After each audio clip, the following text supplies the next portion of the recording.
Hey friends, how's it going? We're back out here doing a little content, and something happened today that I'm not really proud of. Things happen. I have a narrow 1940s era garage as well as a 1940s car right there. And as you well know, it's kind of a pride and joy thing. Now, backing the car into this garage, which is a narrow space, is kind of tricky. However, sometimes things happen. And this is not the first time, but luckily, it's not major. Now, we have the door jamb, okay? There's a rubber little seal on the edge.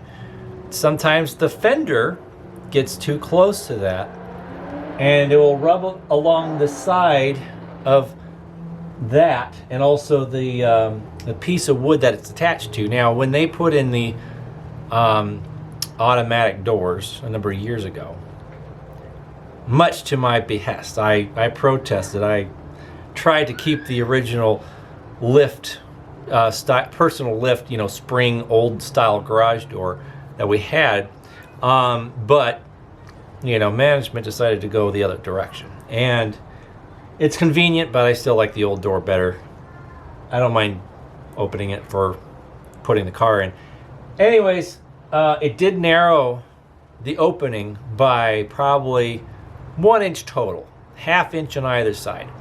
But that's not much of a big deal. However, I scratched the car. Backing in, I thought I was closer to this side than I was to that side, but apparently I was wrong. So there is paint transfer, but luckily, with the help of Mother and some good old shop towels, I'm going to take care of that. So I'll get out of the way. You can see the damage. See? It's on the fender. It's paint transfer. So we're going to do it. Watch and learn. It starts up here and goes all the way down here. It also hit the running board trim, and that will polish up okay. So we're going to do a little fix-it job. This is an old style trick. Now, thankfully, the paint is a lacquer, so it's not your traditional modern auto paint, which will get scratched by looking at it cross-eyed. This is the hardcore, good old style lacquer finish that you can't get done anymore in California because of EPA laws. But since we're dealing with a good hard lacquer, this is only paint transfer from the door jamb. So we should be able to get that off without too much work.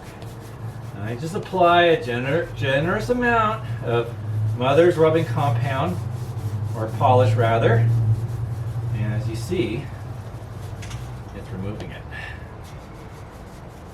Now, this has happened only a couple times, but it is annoying because I have to do this to keep the car looking good. And luckily, there's no structural damage. It didn't bend the metal, so that's good.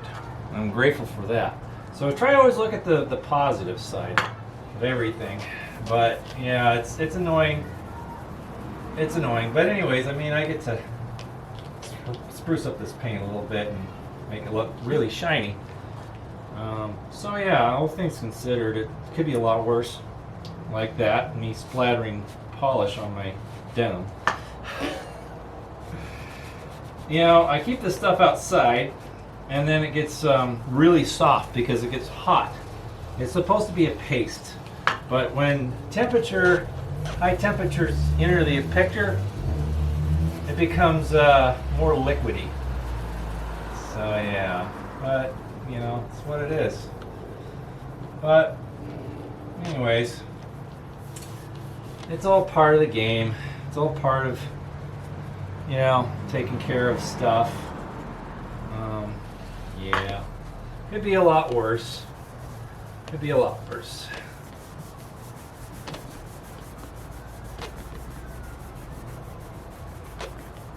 You just gotta give it a little elbow grease, and then that paint transfer starts to really come off.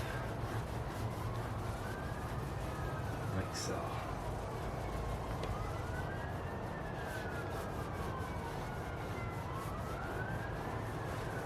You know, she's really a tough old girl. You know, but she is a driver. She's not a trailer queen by any means. And little blips, you know, little oopsies, they're not that big of a deal. Because if I spent $5,000+ on a paint job, then I'd be really upset. But since this car had a good solid lacquer paint job before I bought it at some point, who knows when,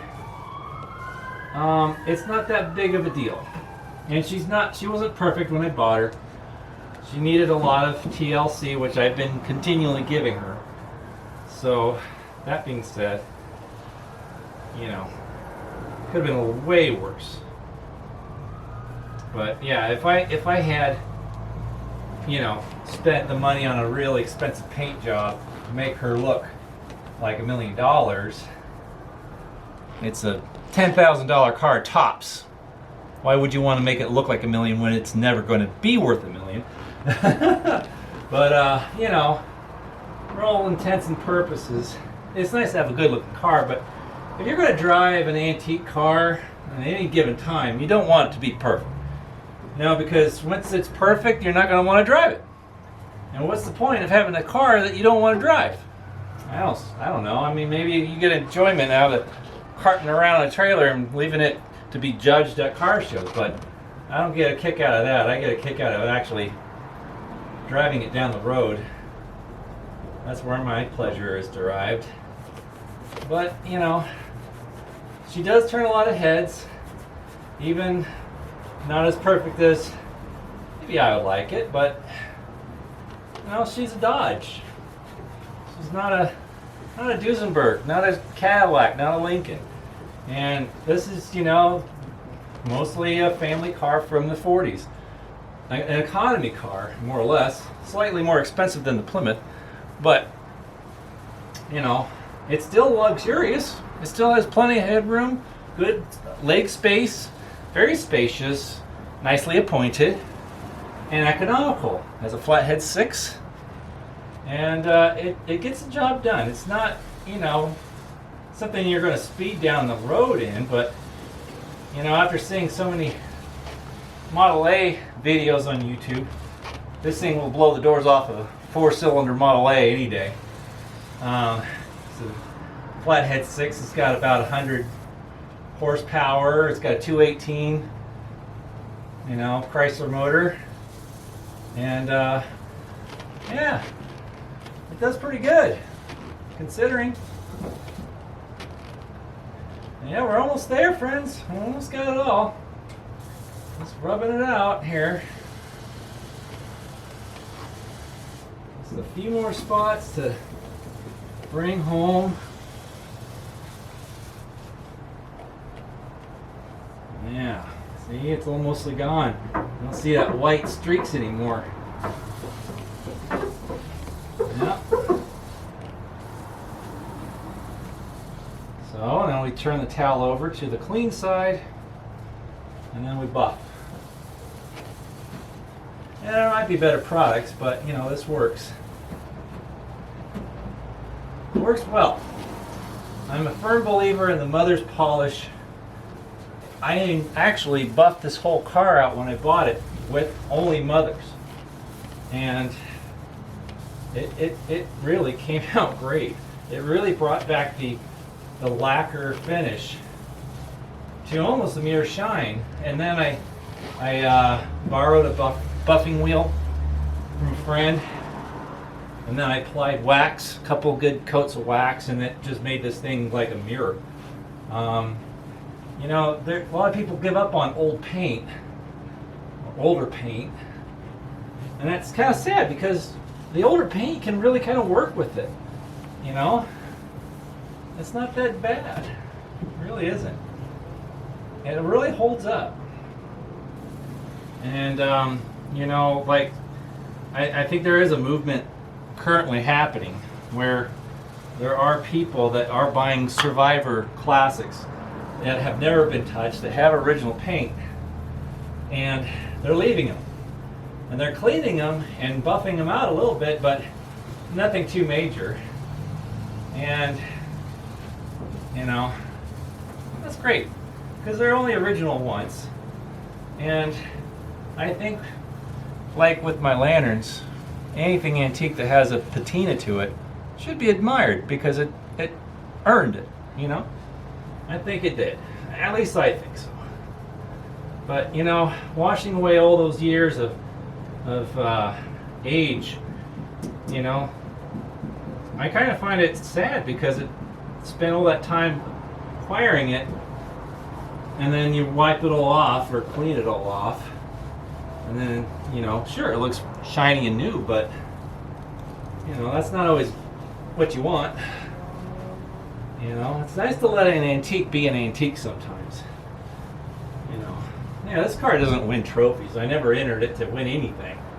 And it's just won my heart. I love this old car. But, you know, she takes good care of us. She really does. So, once again, my hat's off to wonderful mothers. And a little bit old-fashioned elbow grease. So I'm going to come back in close, since if I stand up I won't be in the frame. But thanks again for watching. As always, this thing is looking better now. Yeah. Disaster averted. Alright friends, have a great one, and we'll see you again in the next video. Bye-bye.